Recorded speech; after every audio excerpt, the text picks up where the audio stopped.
way you push through pain is by doing this. Ah!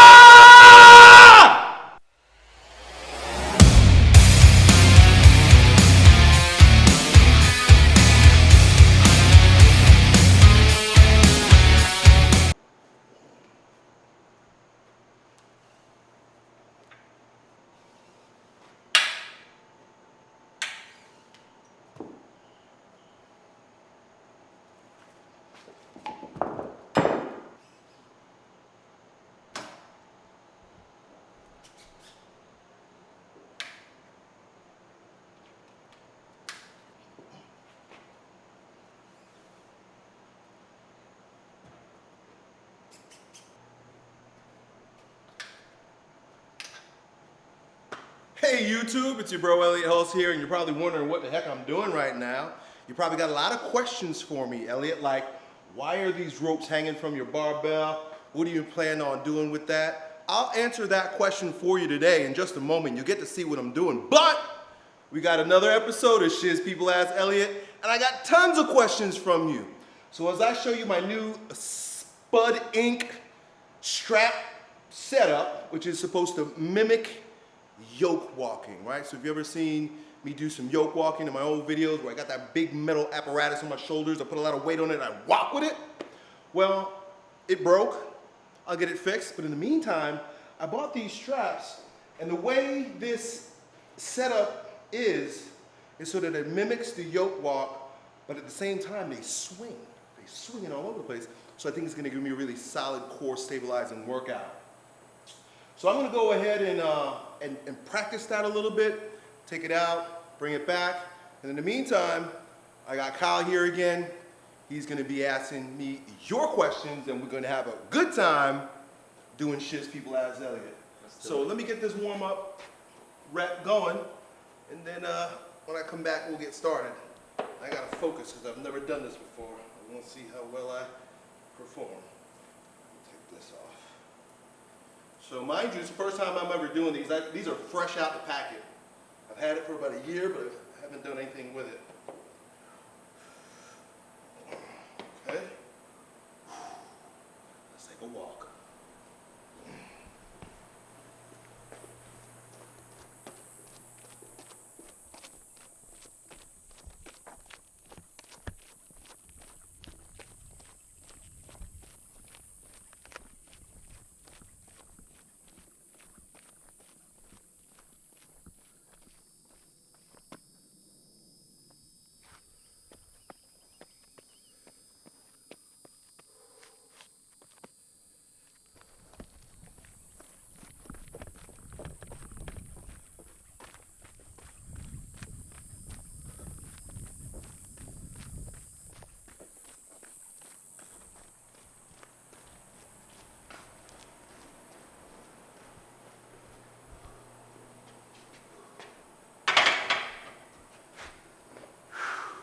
Bad. That's interesting. Add a little bit more weight and we'll go up. Hit me, Kyle. All right, we got, yo, Elliott, what are your thoughts on the carnivore diet? Well, I not only have thoughts on the carnivore diet, I did it for a little while. I was following the suggestions of Dr. Sean Baker and Dr. Saladino, Paul Saladino. And if you look back on this channel, I have an interview with Paul Saladino where he's telling me all about the carnivore diet. I think personally that it's good for a period of time. I think when we become very acclimated to the foods that we eat, we start to have like reactions, allergic reactions, intolerances, and the carnivore diet is the ultimate elimination diet because it eliminates 100% of the things that most people react to. There are very few people that are allergic to meat.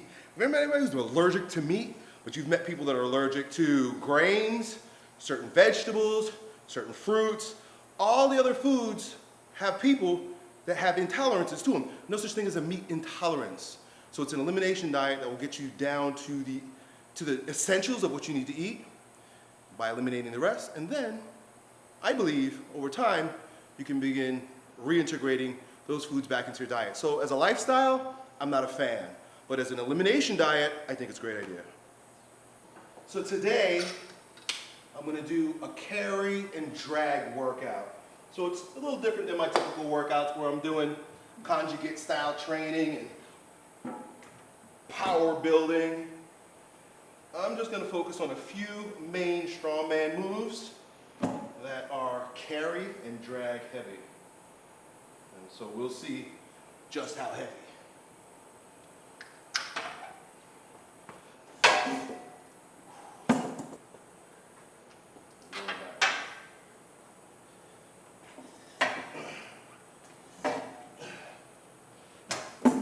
All right, does that look safe? Does that look legit and safe to you? Yo, Elliot, how should someone go about stopping a porn addiction? Just the same way that a fat, obese, overweight person loses weight. You stay away from the junk, right? If you came to me as a strength coach and said, hey, Elliot, I'm overweight, you know what I'm gonna say? Stop eating junk food. Get it out of your house. Don't drive by the Krispy Kreme donut store, smell it all up, and then want to indulge. It's the same thing with any kind of sensual addiction, and the porn is the same thing. How do you break porn addiction? Stop watching porn. Stop scrolling through Instagram. Stop going places that tempt you to engage in the porn, just like the person who's eating fatty, nasty, sugary, shitty food. You just stop. See what we can do.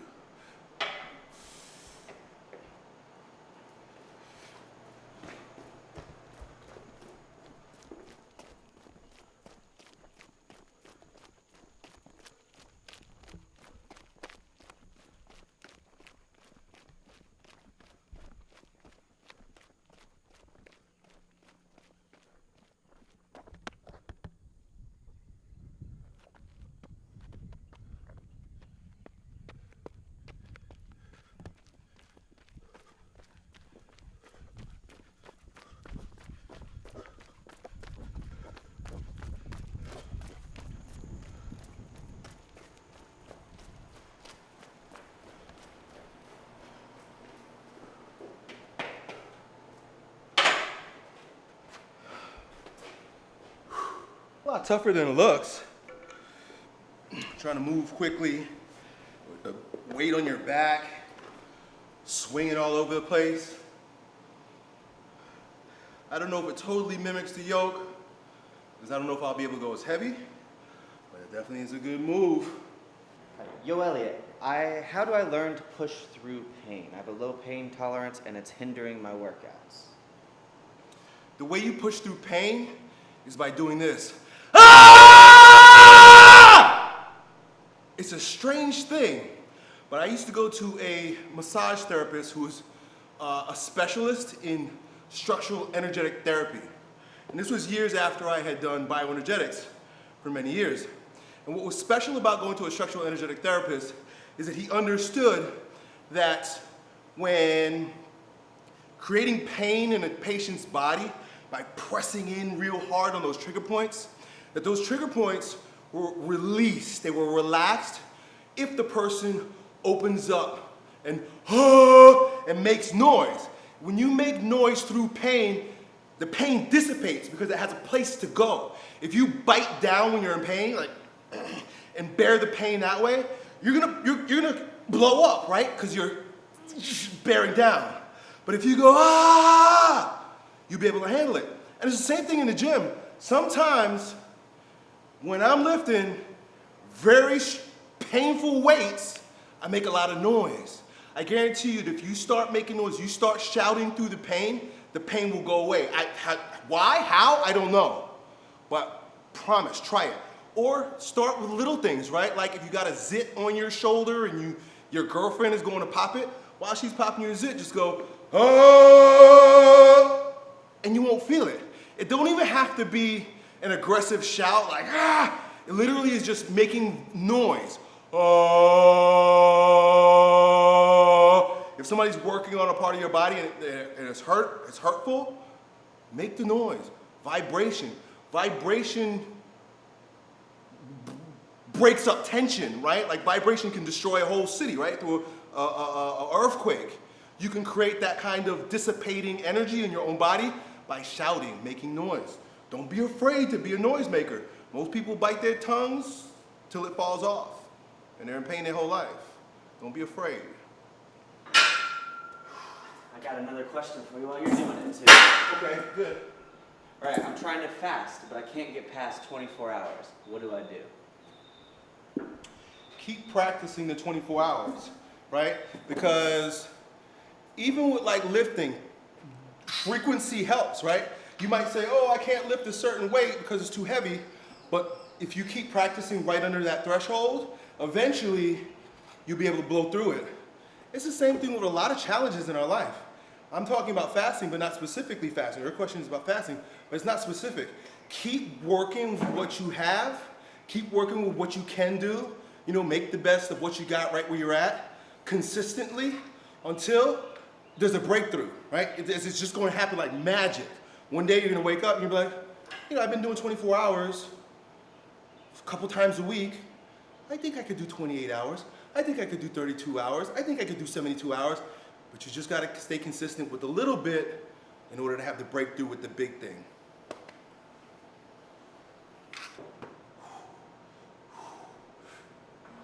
Whoa! Why that side feels heavier than this side? Am I right in the middle?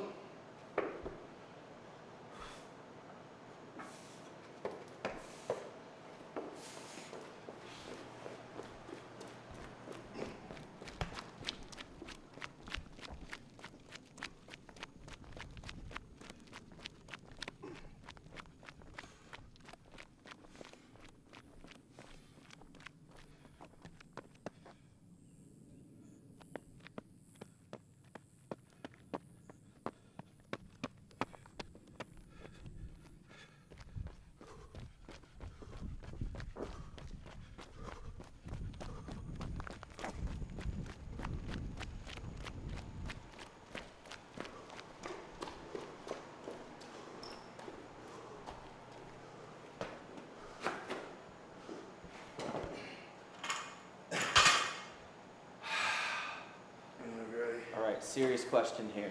When are you restocking the larger sizes of the strength camp shirts? That's a really good question. I'm probably most derelict in my duty as an influencer when it comes to merch. I gotta check with my guys. But when they're ready, I'll make a video and let everybody know. Yeah, so thanks for your question. Keeping me consistent, real, on top of my game. We'll get it done. We've got a couple questions on TRT. First one is, are you on it or would you go on it if you had low testosterone? So, for those of you who want to know, Uncle Yo has just started TRT. I'm about 6 weeks in.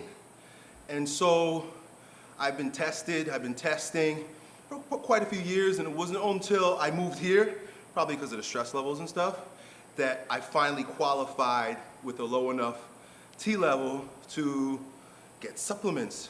So far, I like it. I'm recovering really well. I don't feel like an athlete on steroids, meaning like I don't feel like superhuman, but I feel like I did, say 10 years ago.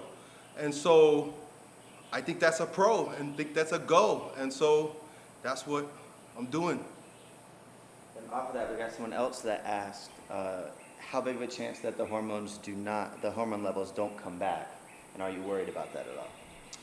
So I think I'm not worried about it, to tell you the truth, because I'm just not. I guess it's a risk that I think is worth taking. If I come off of it, I just basically go back to where I was before, which was really not that bad. But why come off it, right? Like, I don't come off of creatine, right? There's really no reason to. It's just, I'm trying to maintain basic physiological level, right? So if I have to come off because I go broke or the industry collapses, I'm not worried about it. I'll be fine. I'll just be who I am at that time.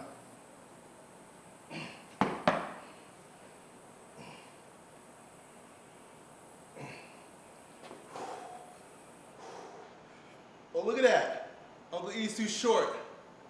I can't pick it up. Look, that's it. All right, I gotta try this again. Is this the best way to do it? I don't know.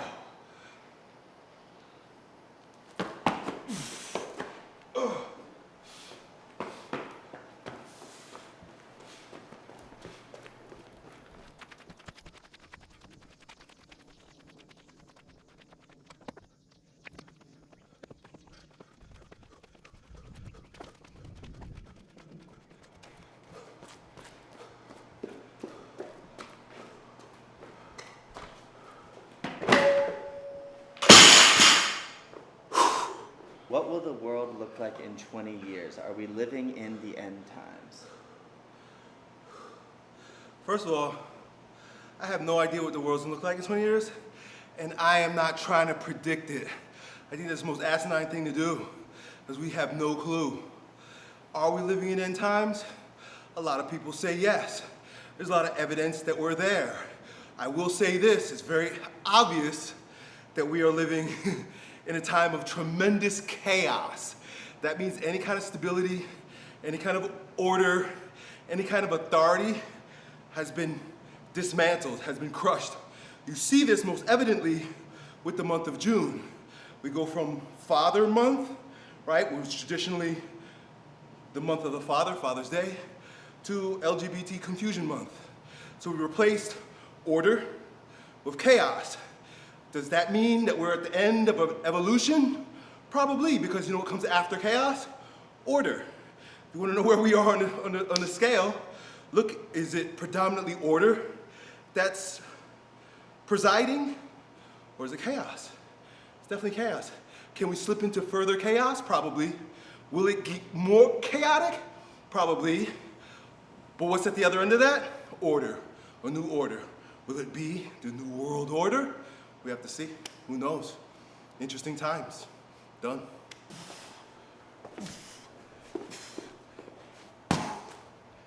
Next, for my next trick, I'll be carrying this heavy sandbag down and back. So from an axial carry to a front-loaded carry. It's carry day. Let's go. Okay, got a couple rapid fire ones. Cold or hot showers? Both. Thoughts on crypto? I don't.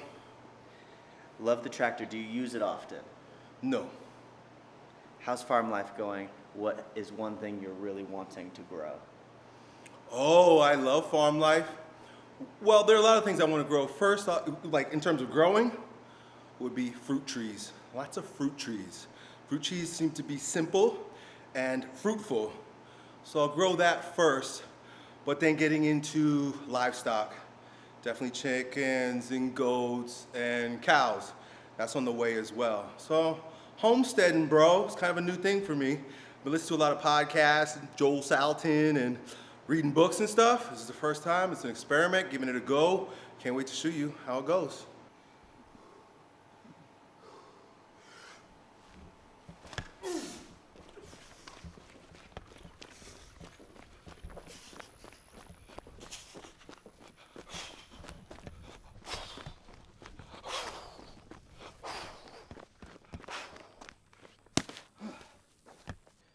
All right, yo, Elliot, I throw my back out at least once per year. Do I need to work more on flexibility or strength to avoid this? Well, you gotta ask yourself, what parameters are associated with me throwing my back out, right? Like if you keep throwing your back out every time you ride a horse, I don't know, then stop riding fucking horses. If you're throwing your back out once a year, that means once a year you've collected some stresses or you're choosing to do something stupid. Look at it. What month are you throwing out? Is it exactly a year? Maybe it's every year around Christmas. I don't know. But take notice as to what creates the environment for that back to be thrown out, and to just stop doing that, right? Stop it. Stop doing it. Stop throwing your back out.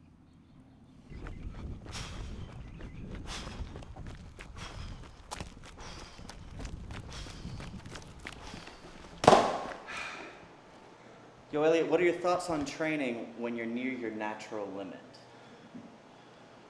Well, isn't that where we all train? Right? Don't we all train close to our limit?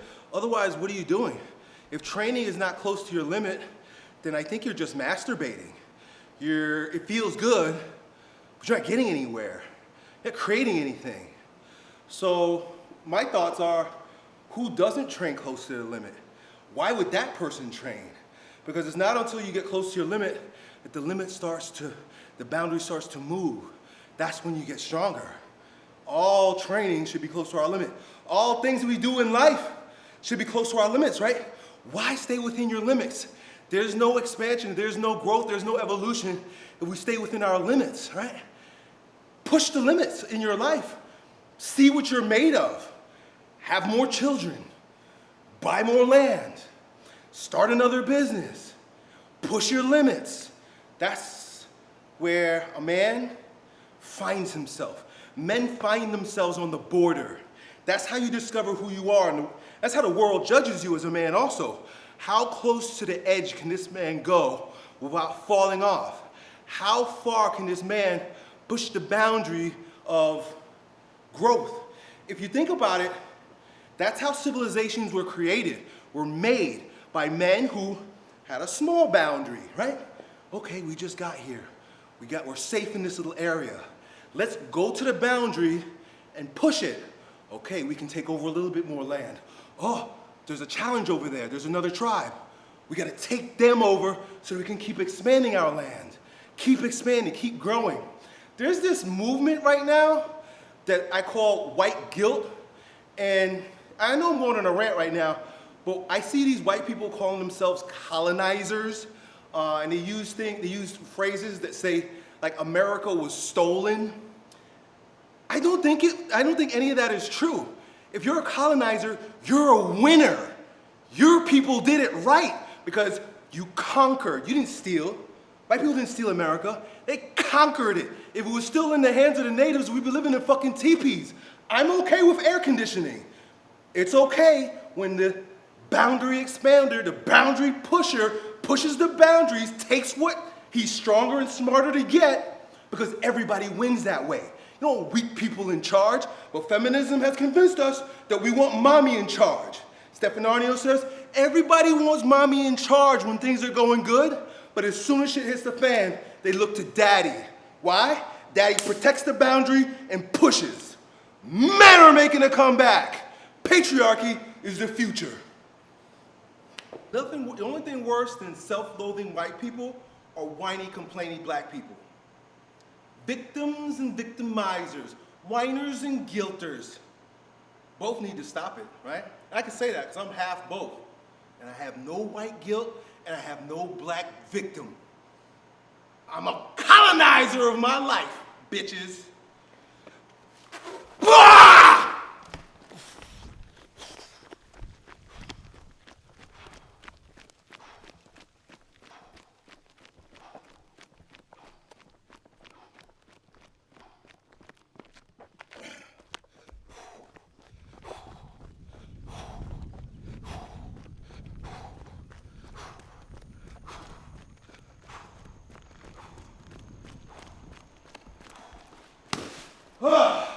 Yo, Elliot, if you had to move to another country, where would it be and why?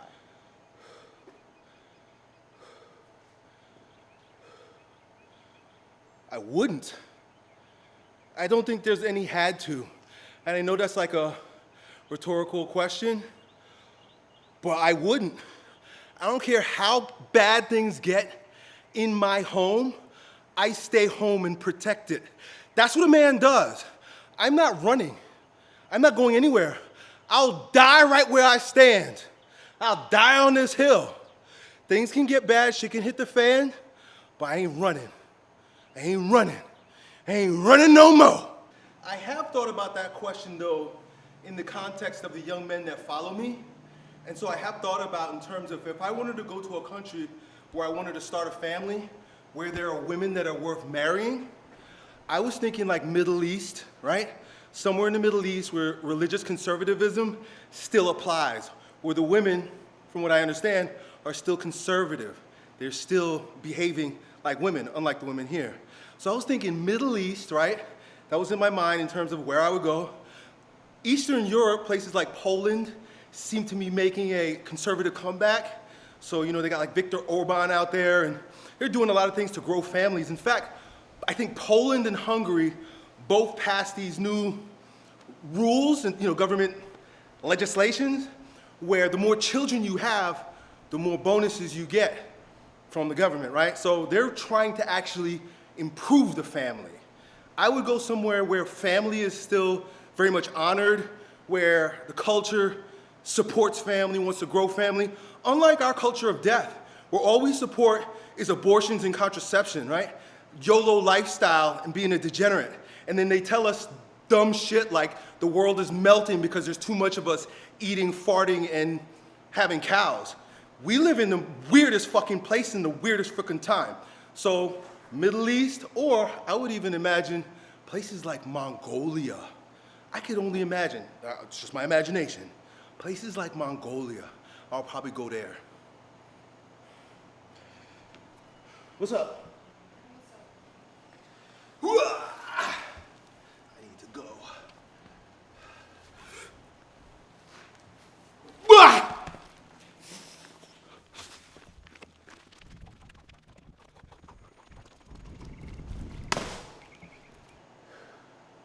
It's a shame though too, because all of the places that people once really wanted to go, Europe, America, Canada, all these countries that were built and run by white people are now disintegrated, they're destroyed, they're disgusting, right? I wouldn't go to Europe.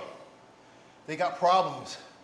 And as much as I love my homeland, we become so spoiled, such brats, such whiny, complaining, spoiled little brats that because we have it so good, we take it for granted. And basically we're throwing it away. So don't come here, right? Don't come here. We got problems, we're trying to fix it. Fix problems in your own home. That's the best way to go about it. What are your thoughts on NoFap? I think NoFap is the most powerful, righteous, self-building, masculine power, patriarchal move that any man can make.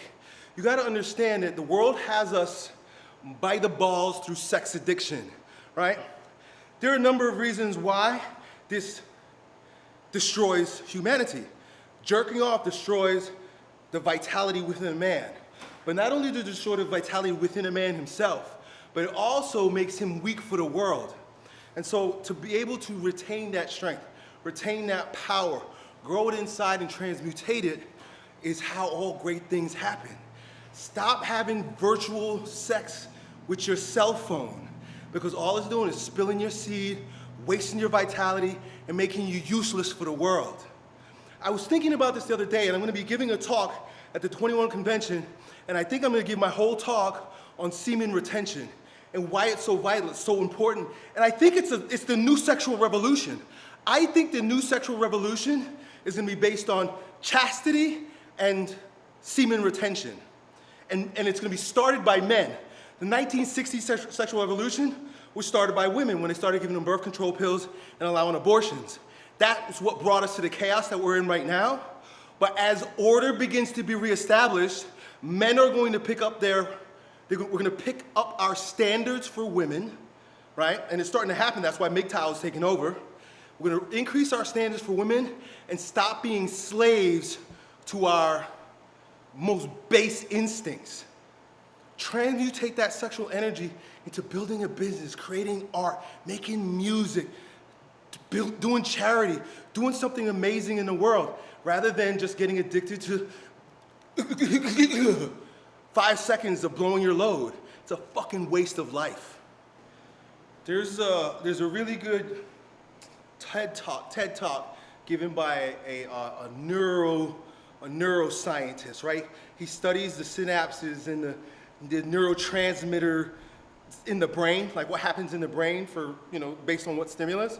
And he asserts that every time a man blows his load, there's a reaction in the brain that's similar to that of a heroin addict. So you literally are addicted to a drug. You're addicted to the drug of blowing your load. And your brain takes a beating for it. There's a whole bunch of neurotransmitters that are just blown into the brain.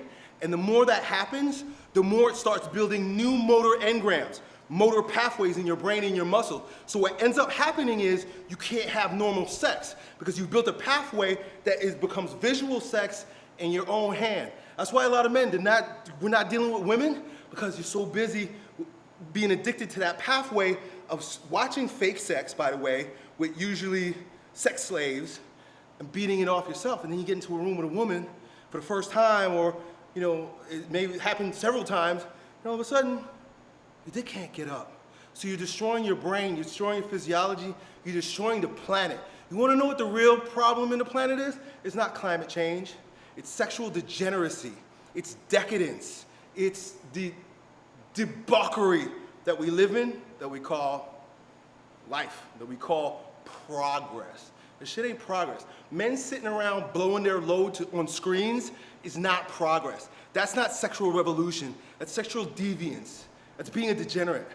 I want that to be hammered home. There's no nice words for guys that sit around blowing their load on screens. It's nothing but being a loser. Stop being a loser. That's the first place to begin, to stop being a loser. If you're a loser in your business, you're a loser in your work, you're a loser at school, you're a loser with women, you're a loser in the gym, you're a loser in the kitchen, eating too much junk food, I guarantee you, if you stop blowing your load, all those other things will fix themselves. Why? Because every action is measured by the sentiment from which it proceeds. You bring you to everything you are. And if you walk around with a limp dick because you're always draining your balls, you're showing up as a slap dick. Who's this slap dick doing a shitty job in his career? Who's the slap dick failing all his classes? Who's this slap dick that none of the women respect? When you're full with your vitality, the world knows that you're erect. You're an erect man. I have my vitality, I have my strength, and at any moment I can get it up. But not you. If you're a limp dick because you're blowing them. You got a noodle between your legs all day because you drained yourself too early. Stop it.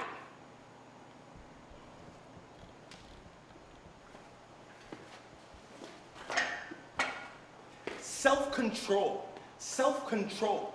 You know, I think that's probably the one virtue that is lacking most in our culture right now. And it begins with men, because men make boundaries. If men have no self-control, women rule them. This is why feminism wins right now. This is why men are simps right now, because we're addicted to the pussy, we have no self-control, and we're losing ourselves. So that's a big thing, that's a huge thing. You know, if my mission is to make men strong again, it is only for families. I don't need to make men strong again for what? So we have more politicians? We can have more fake scientists at the CDC? No, we need more families, better families, bigger families. Blow your load on your wife and make more kids. That makes sense.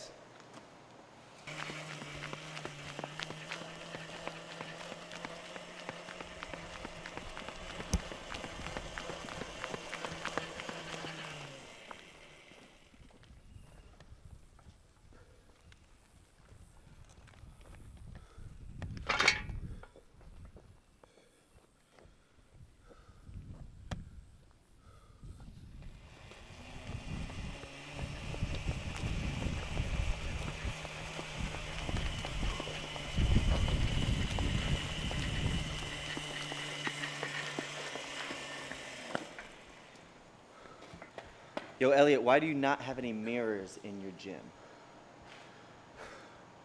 You ever hear the story of Narcissus? Narcissus, where the word narcissistic comes from, is about a Greek story, old story. Maybe it's Greek, maybe it's not. Old story about a warrior. And he was marching with his troops. And when they got to the lake, all the warriors dipped their heads in the lake and they were drinking the water, fresh, clean water. Narcissus looked over and he saw his face. And he got addicted to his face. And he couldn't stop staring at the beauty that was him. All the other soldiers got up and left. Narcissus was hypnotized by his own image. The curse that Narcissus then lived with for the rest of his life because of making that mistake of looking and loving himself so much was that everywhere he went for the rest of his life, birds would follow him, repeating his words to him, chirping his own words back to him, and it drove him fucking nuts. I tell you this story because I've experienced that myself. I look in the mirror all day long every time I'm talking to these screens, every time I'm talking to the camera, every time I'm talking to you. And you know what I hear all day long? My own voice being played back to me. Hundreds and thousands of millions of videos of myself all over the place. People taking them, making remixes. I'm sick of myself. I'm tired of myself. I'm tired of looking at myself. I'm tired of hearing my fucking self. I come to my gym so I can be with the iron, not my ego.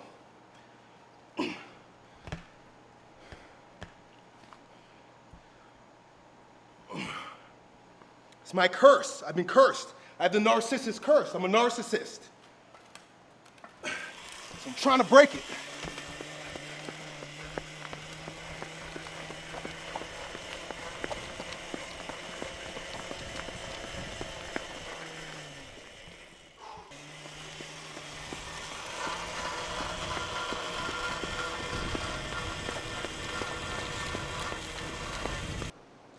Yo, Elliot, I'm having trouble sleeping. My main problem is I can't fall back asleep after I wake up in the middle of the night. Any tips?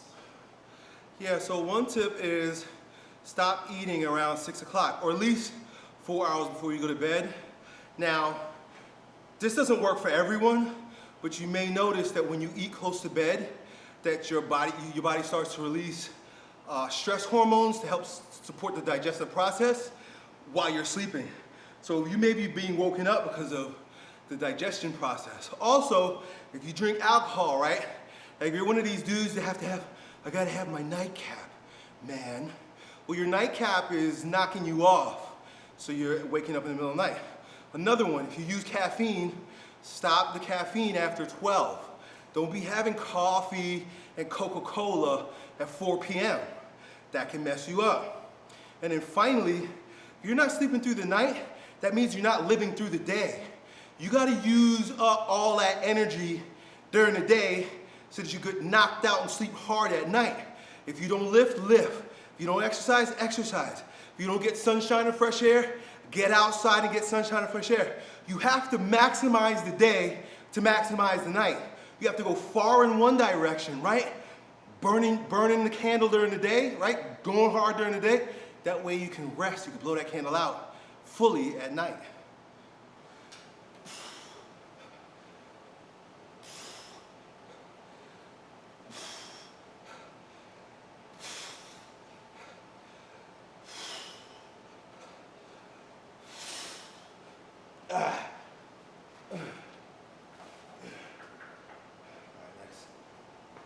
We got a question from a female follower, Jessica. I'm a female and I watch all your videos.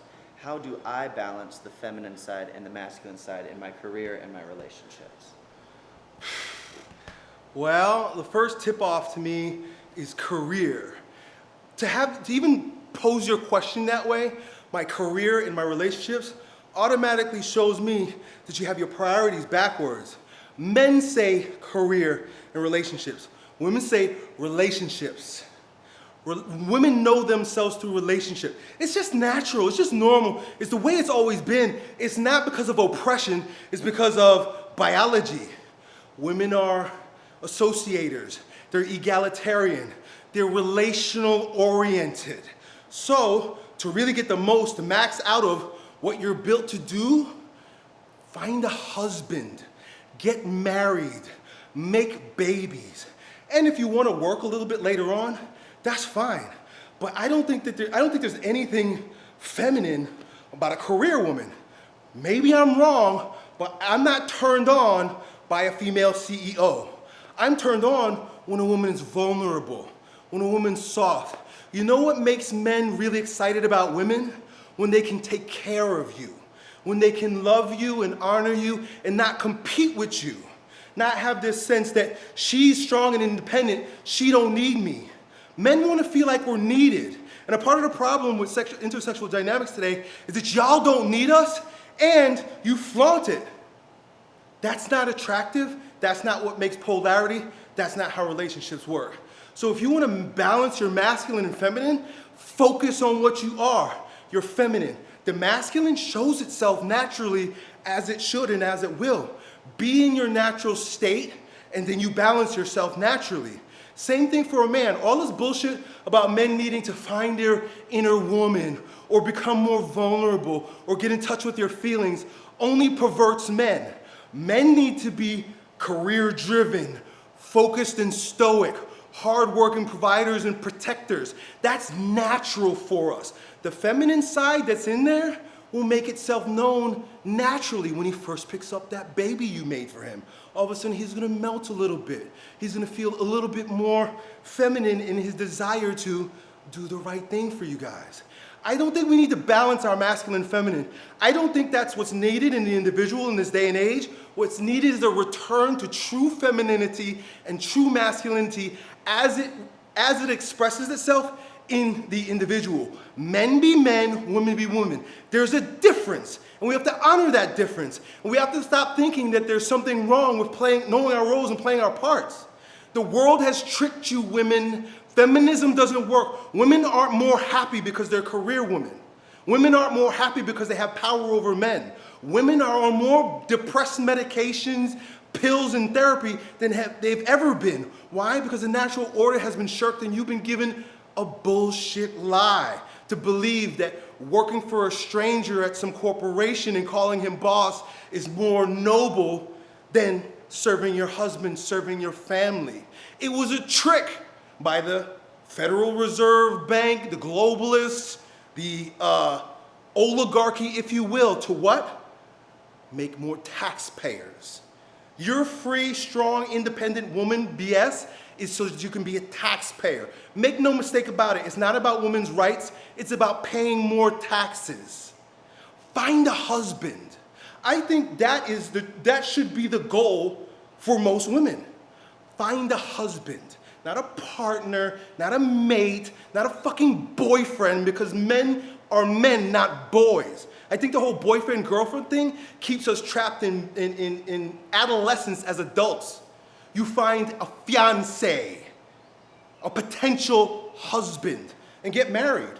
Marry an alpha male, masculine man, and your femininity will just flourish naturally.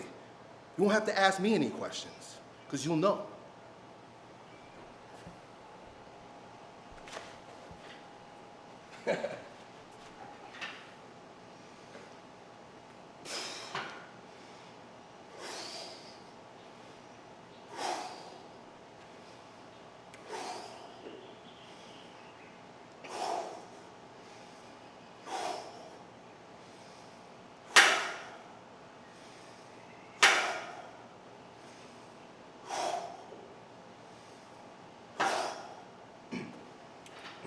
I got more to add to that. And on that front, I have to mention standards for both men and women. Because I say go and find a husband, but that means you must have the right standards for the kind of man that's going to do that. And I guarantee you, if not you, most women are rejecting the men that fit the right standards for being good husband material. But you're overlooking those guys because sex is so easy to you with your birth control pills and abortions that you go out there and you can have sex with any and every man that you want. And so relationships evade you until you hit the wall. Now you're too old and your eggs are rotten and nobody wants you. Look for a man that will make a good provider, a good protector, a strong man that maybe isn't hot, right? Because those kinds of standards for women only started happening during the sexual revolution. Women didn't look for hot men. They looked for men that would make good husbands. Look for husband material. And then respect him, honor him, love him, give him what he deserves as the provider and protector for you. That being said, men, in the same light, we gotta raise our standards also, because we'll poke anything with a hole in a heartbeat. Stop being promiscuous. Stop fornicating with these women and giving them your power. Retain your seed and only drop it in a woman that's worthy of making your babies. Have high standards for these women. This is what will change the world. When men stop simping and stop chasing the peace sleeve, men will all of a sudden be the gatekeepers to all that matters, sex and relationships. Women used to be the gatekeepers of sex, but not anymore. They're sleuths because, why? No accountability. Any man, anywhere, at any time, 10 times a day could blow loads in you, and you're sterile. Sterile, transient sex makes the society destroyed. Stop it. That's just my opinion. That's my opinion. All this sex has destroyed both of us. Higher standards, find husbands, be a good wife. That should be something to aspire to. Be a good wife. And make babies, make families. The world will be great. Hey YouTube, I hope you guys enjoyed this video. Obviously a lot of questions were not fitness related, but I love talking about those things with you. So if you enjoy Shiz People Ask Elliott and these kind of videos, you're absolutely 100% going to love my Elliott Host channel, where I'm answering questions about men growing stronger every day in every way in this degenerate age. Follow me over there, watch those videos, comment and subscribe, and be back here to watch me train in the gym and do more of these fun Q&As. Until next time, done.